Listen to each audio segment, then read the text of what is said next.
Hello, everyone. What a beautiful Saturday evening. I decided that I would like to talk to y'all. Well, first of all, let me introduce you to who I am. My name is Wanda. I'm actually from a small town. I was brought up into the Navy scene. My stepdad was in the Navy, and we traveled a lot, did this and did that. And then we made our hometown into Baker County, and I loved it. At first, it was because I was young, it was kind of weird, but anyway, I ended up living in a small town. I got married. I married my husband twice, and it lasted 13 years. We had 3 kids, and they're doing good. They have dangerous jobs I prefer not to talk about. Um, and like I said, they're doing really good. And except for my baby boy, went through some stages of drinking drugs that landed him in a lot of trouble. But that's another story. I'm not out here to be a attention seeker. I just want to let you get to know me a little bit better.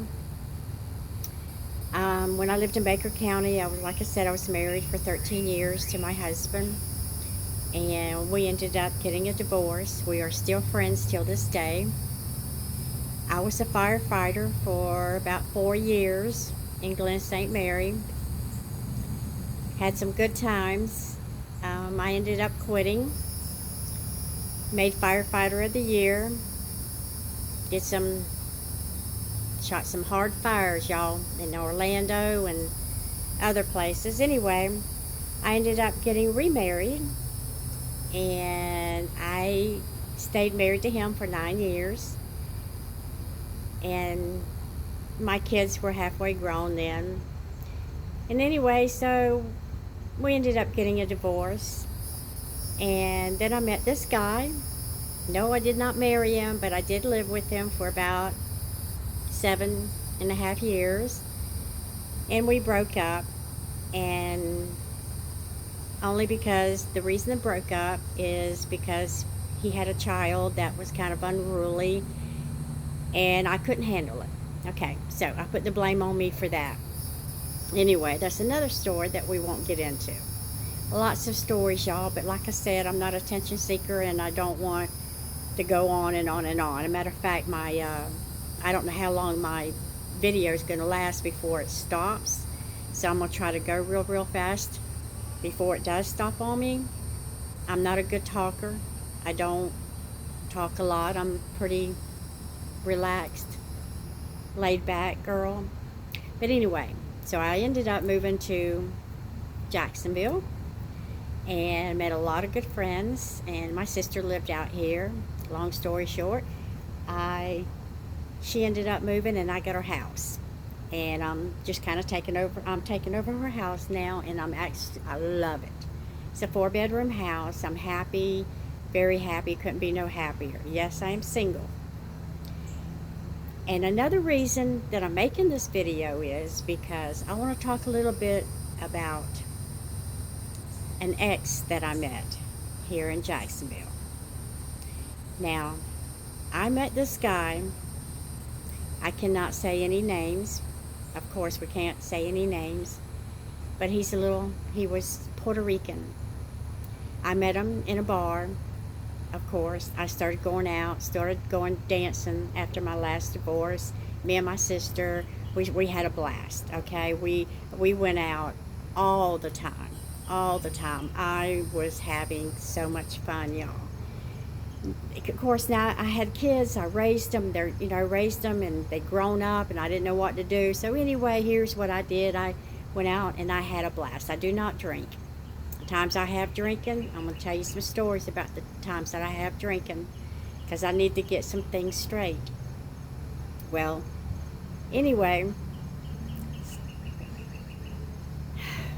I met this guy in the bar with a group of people, and I was already warned to stay away because he's known to be into the bars, blah blah blah.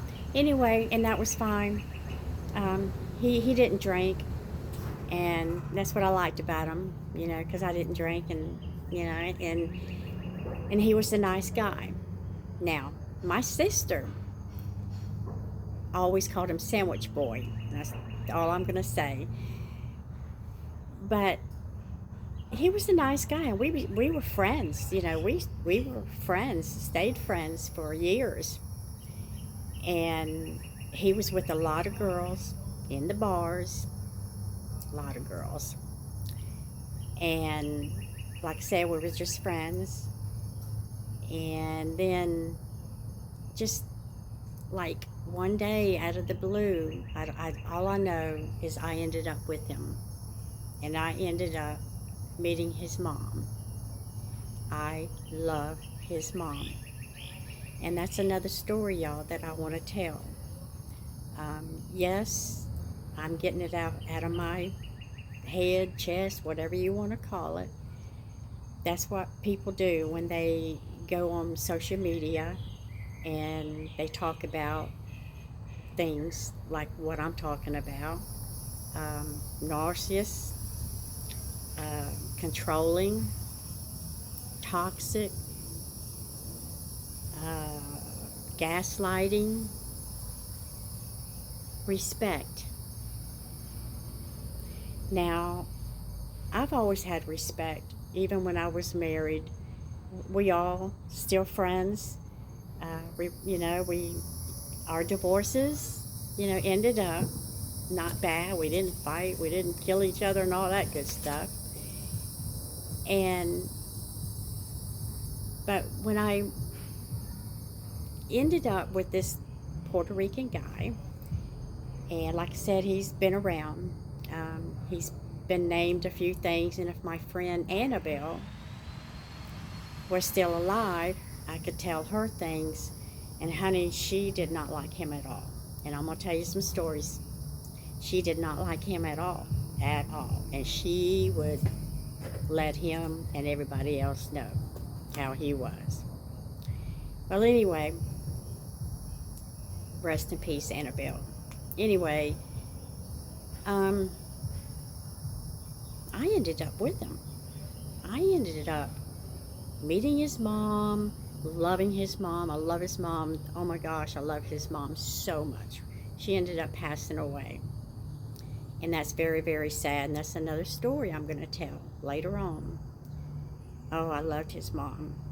And his mom and him had a love-hate relationship. Now, yes, I ended up dating him.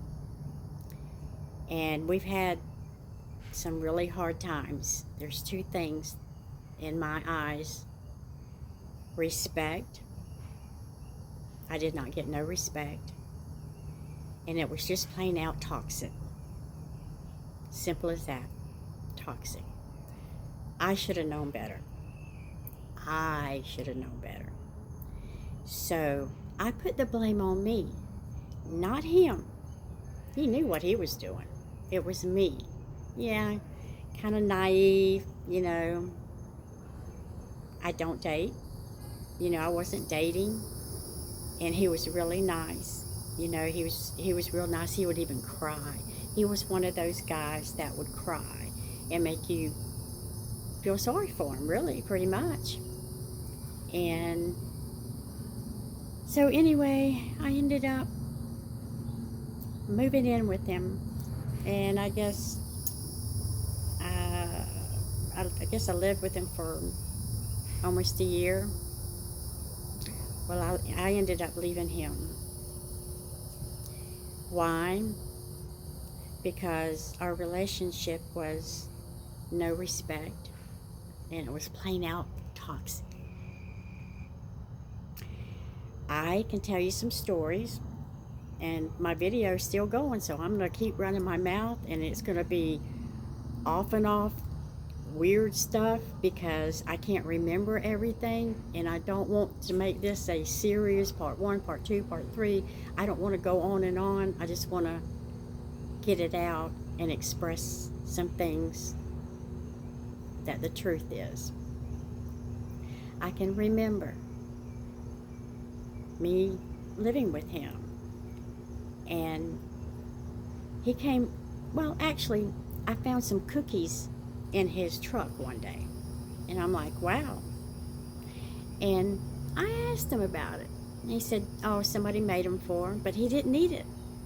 He didn't even give me none. But anyway, I just kind of let it go. The next day, he came home from work. He was so messed up. He got out of his truck so messed up. He couldn't walk. He was in another world. We got in a big argument. We went to the bedroom and we had a big argument. His mother heard us. She told me the next day she heard what was going on. And he knew this too. But he was so messed up. He was crawling in the closet, y'all. Crawling in the closet. He was that messed up. And then he'd sit in the truck in the chair like this going. He was messed up. One of his friends gave them cookies, was all marijuana.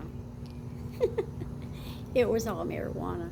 So he ate every one of them and got so messed up that he was in another world. Okay, that's one little incident. We had a disagreement about it or whatever, driving. You were supposed to be on a job, your job at work, and you're doing cookies and pot. Okay, well, that's fine. Just do that at home. But anyway. And then there was the time where, you know, this is how I found out that he was doing pills. When we was first dating and I spent the night with them, we went out to a bar. And my sister was there, you know, all our friends was there.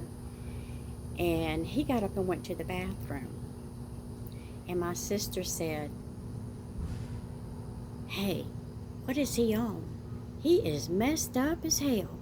And I'm like, what you talking about? He ain't messed up. Oh, yes, he is, Wanda. He is messed up. I said, no, he's not. He's just tired. He told me he was tired because he worked all day. So I watched him when he come back from the bathroom, and he did look, you know, like he was a little messed up. And I asked him, are you okay? You know, you didn't do anything, did you? Are you, you know, no, I'm just tired. I worked all day. And he did, so I figured he worked all day.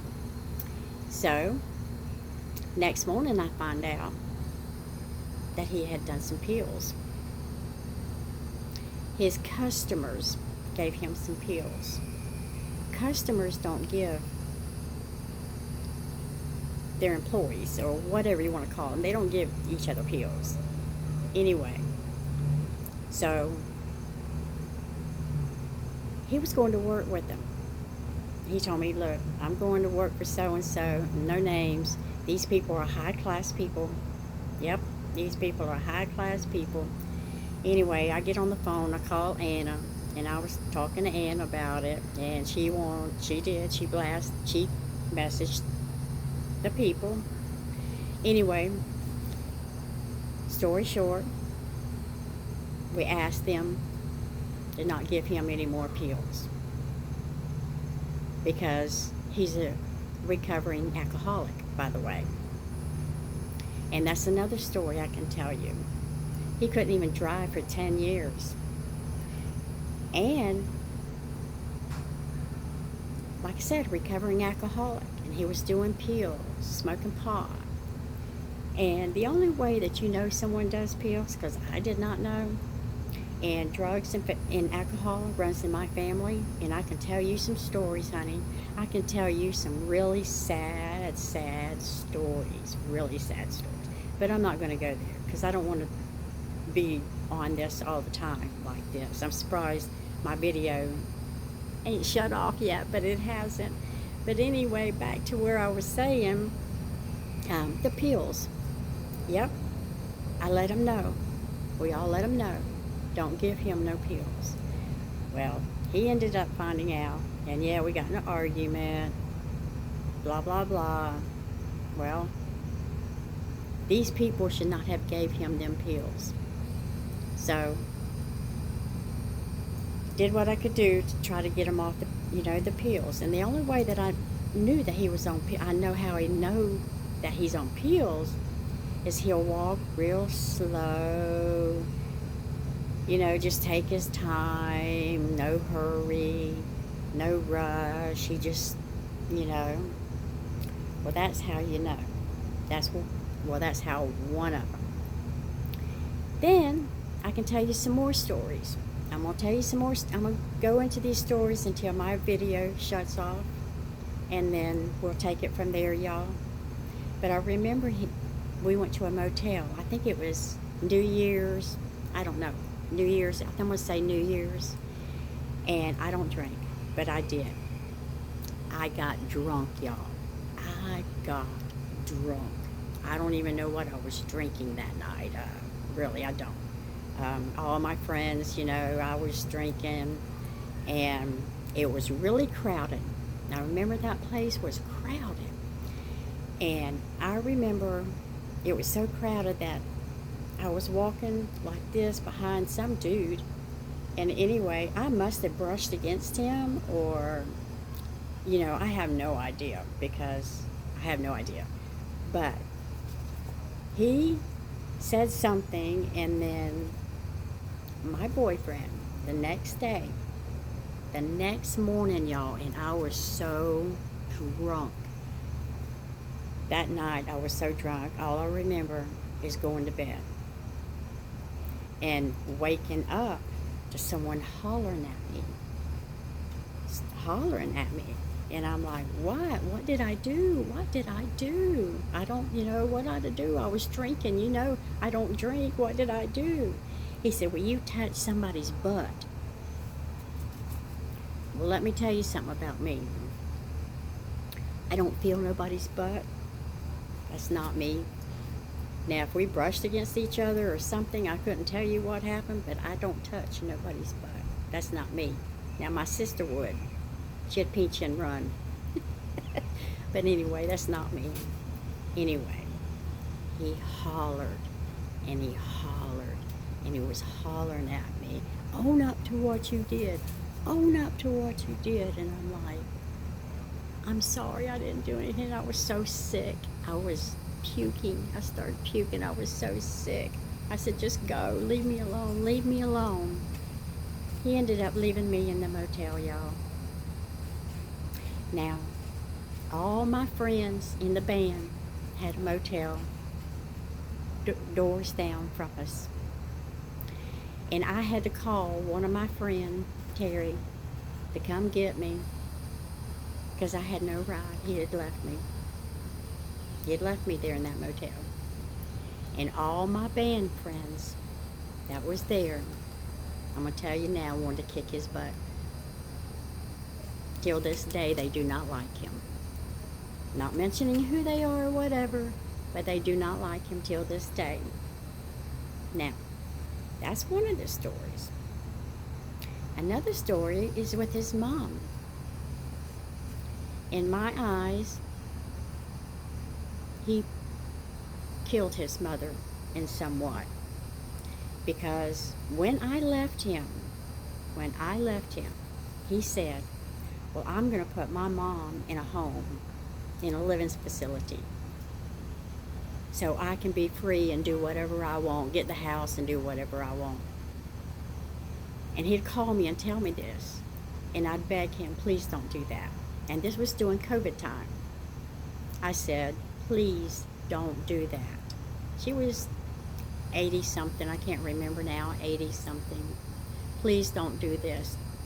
But he wanted the house so bad, and he wanted to go on with his life, get the house so he can be free, blah, blah, blah. And you know what? Now that I think about it, sometimes I think maybe he did to do the right thing because she wasn't getting the care that she needed. She was not getting taken care of. That's another story. But anyway, I said, please don't put her in a home. It's COVID time. I said, if you put her in a home right now, I said she'll get COVID and she'll pass away. I said, please don't do that. Oh, well, I am. Well, he did. And guess what? Guess what, y'all? She passed away of COVID. And he got the house and got the insurance. So he's got the house, bought him a new truck. So and so, none of my business, what he's doing now. He is happily married. And that's another story, that what his wife did. Before he was married to her, she would leave me messages. And she said, I'm going to get married to blah, blah, blah. And she would leave me just weird messages. And I would write her back. Because, honey, I can be a bitch, too. And I would write her back. And I'd call her every name in the book. And tell her to leave me alone. And then when she mentioned my dear friend Lonnie, that's when I really lost it. And I told her off. And I mean, even on Facebook, her thing, whatever, you dang right I did. And I'll do it again. No, I won't do it again because I'm better than that. But she would leave me bad messages. Anyway, she did end up marrying, and I'm very happy for them. And I haven't heard nothing else about it. Thank God. Thank God I haven't heard anything else. Now, I have other things. And I think we're fixing to run out of video, y'all. Because it's like going like this. But there's more. Now that he got the house, like I said, he's happy and I'm happy. And now the only thing I need to do is to learn to forgive. This is what it's all about. It's forgiveness and toxic gaslighting